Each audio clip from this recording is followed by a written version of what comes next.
আমাদের শৈশবে আমরা নিজেরা পালিয়েছি। কখনো খেলার ছলে, পলাপুলি খেলা।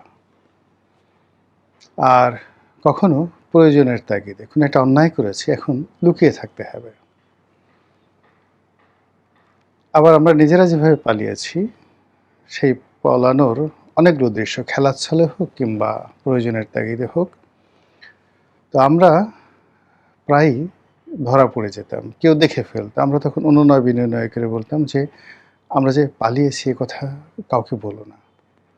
এরকম দৃশ্য দেখুন, আপনাদের মনে পড়ে কিনা?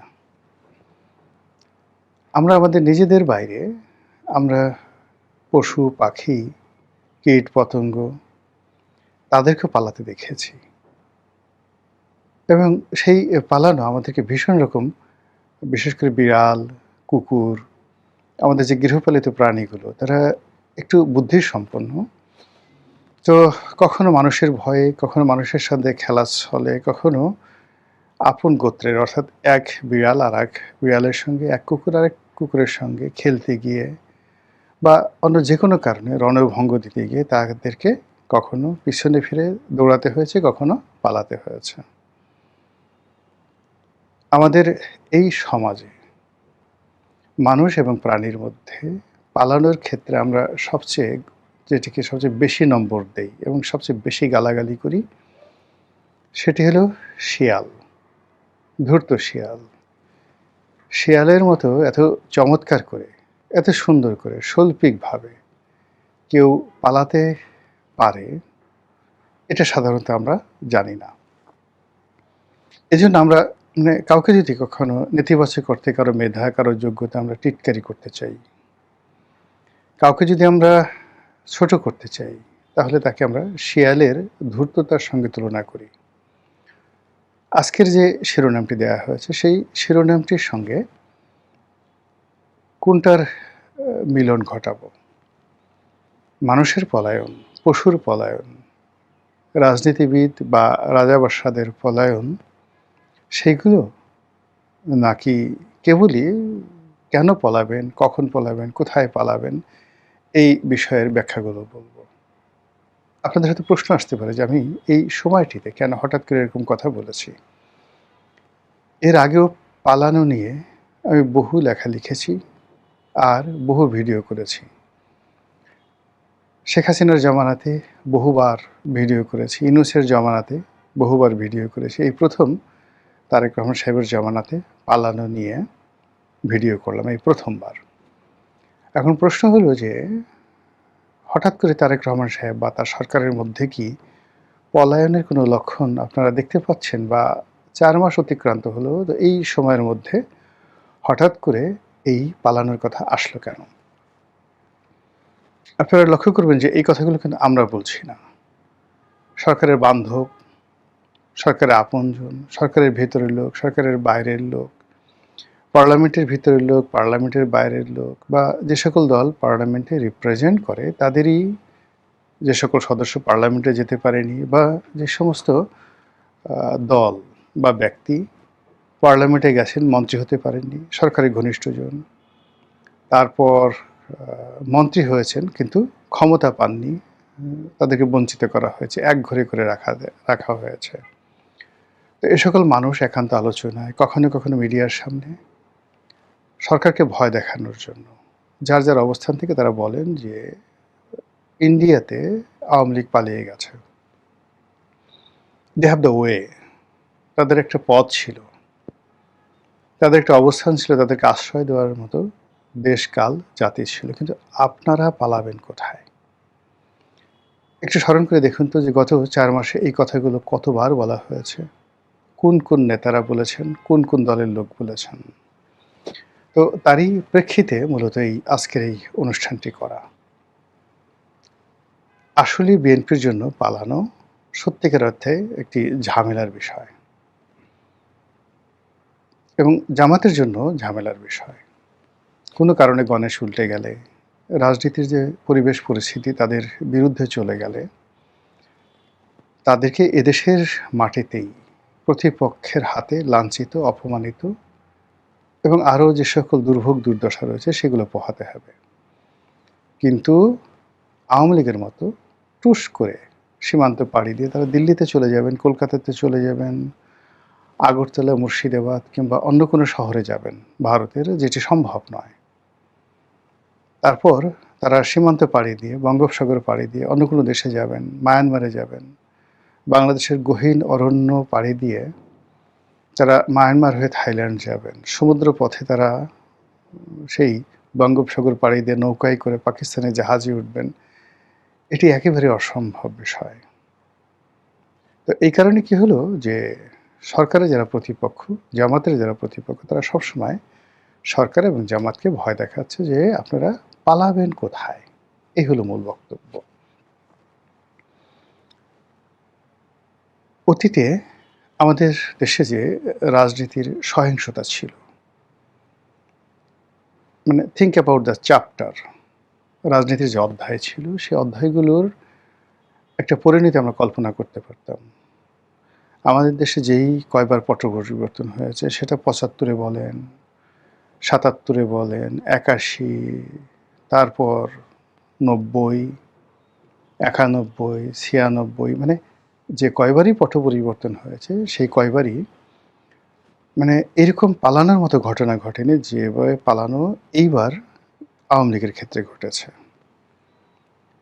তো সেক্ষেত্রে যেটি হচ্ছে যে আওয়ামী লীগ যেভাবে পালিয়েছে, বিএনপিকে এবং জামাতকে তাদের দুঃসময় একইভাবে পালাতে হবে। There is no way. কারণটা কি?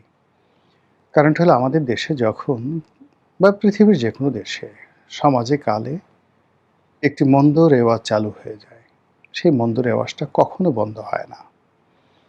ধরুন আওয়ামী লীগ কেন পালালো? প্রচণ্ড একটা ভয় তাদের মধ্যে কাজ করেছে। আওয়ামী লীগ কেন পালালো? তাদের উপর এরকম জুলুম করা হয়েছে, অত্যাচার করা হয়েছে, নির্যাতন করা হয়েছে, যেগুলো সহ্য করে তারা দেশের মাটিতে থাকতে পারেনি। আওয়ামী লীগ জমানার শেষ দিকে বহু খুন হয়েছে, পুরো জমানা জুড়ে অসংখ্য গুম হয়েছেন, খুন হয়েছেন, ধর্ষণ থেকে শুরু করে সামাজিক যে অপরাধ, রাজনৈতিক অপরাধ, তার সীমা পরিসীমা নেই। কিন্তু এই দেশে বসবাস করার মতো তারা বিরোধী দলের জন্য একটি পরিবেশ সৃষ্টি করেছিল। তারা মামলা দিত, মোকদ্দমা দিত, একটু দেরি হতো। ওই জমানাতে মানে কোর্ট কাছারিকে শেখ হাসিনার পেটিকোট বলা হতো। এর কারণ হলো তারা সরকারের কথার বাইরে কোনো কিছু করে না। আচ্ছা, এখন কি অবস্থা আছে বলেন তো? এখন কার মানে আপনি বিচারাঙ্গন নিয়ে কি বলবেন? গত ২টি বছরে যেখানে ন্যায় বিচার পাওয়ার কথা ছিল, সেই ন্যায় বিচার কি হয়েছে? যেখানে আদালতের সুমোটো রুল দেওয়া উচিত ছিল, সেখানে আদালত নিজেই মজলুম হয়ে গেছে।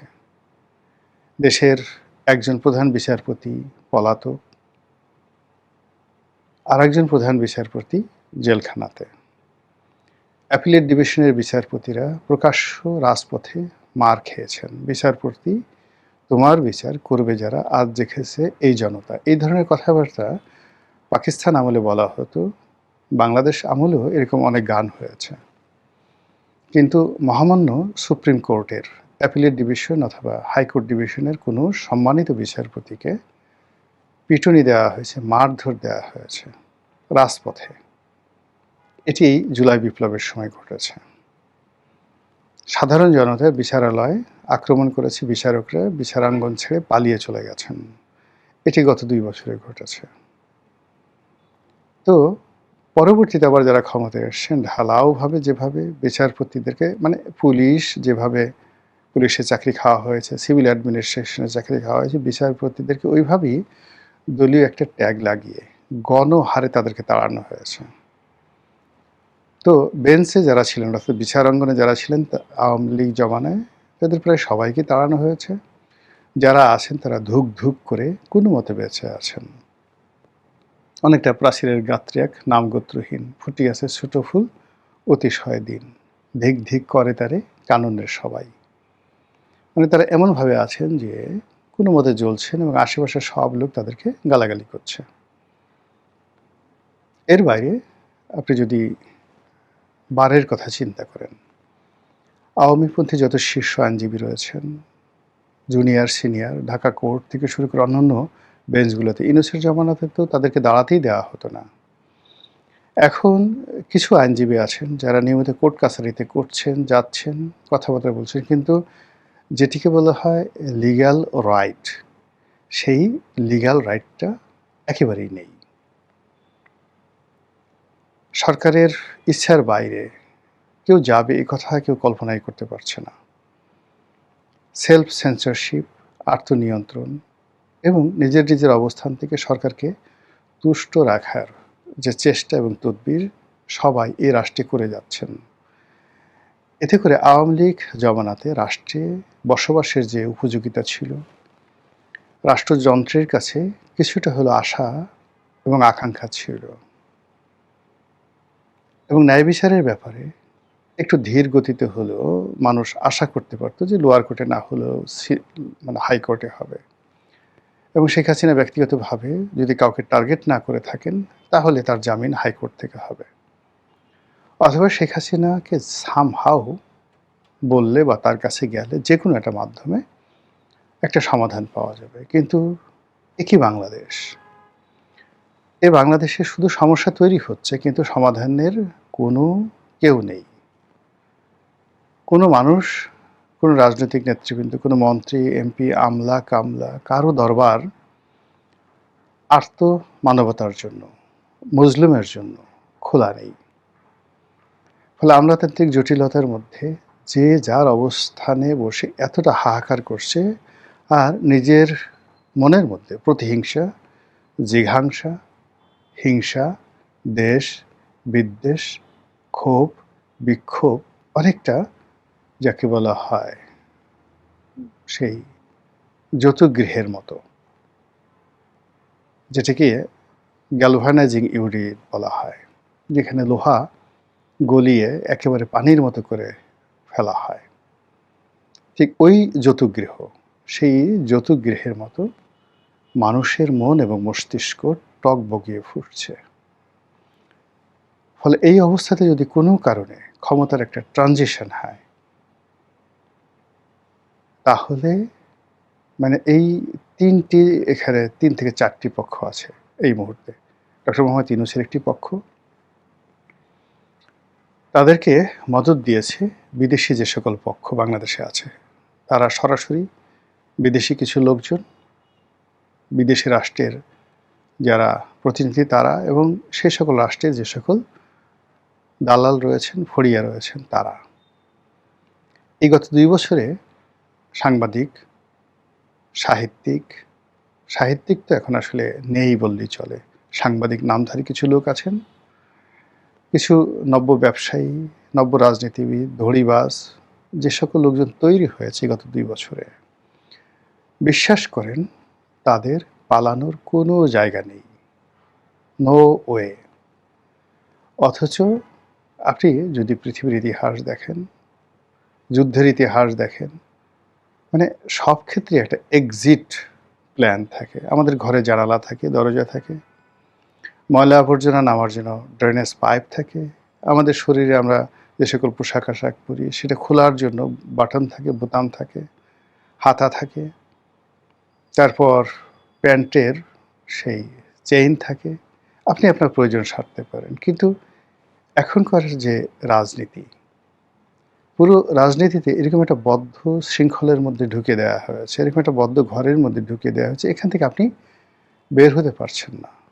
সীমানা পাড়ি দেওয়া তো পরের কথা, অথচ যখনই এরকম কোনো কাজ করা হয় রাজনীতি বা অন্য যে কোনো জায়গাতে, প্রায় সব ক্ষেত্রে একটা সেফ এক্সিট থাকে, পালানোর একটা পথ থাকে, ফেরার একটা পথ থাকে, ফিরে আসার একটা পথ থাকে। কিন্তু এখন সকল পথগুলো, আসার পথ এবং যাওয়ার পথ রীতিমতো সিল্ড হয়ে গেছে, বন্ধ হয়ে গেছে। এই বন্ধ দরজা কখন কিভাবে কার জন্য খুলবে, আর কার জন্য আবার নতুন করে যে দরজাগুলো রয়েছে সেগুলো বন্ধ হয়ে যাবে, সেটাই এখন দেখার বিষয়।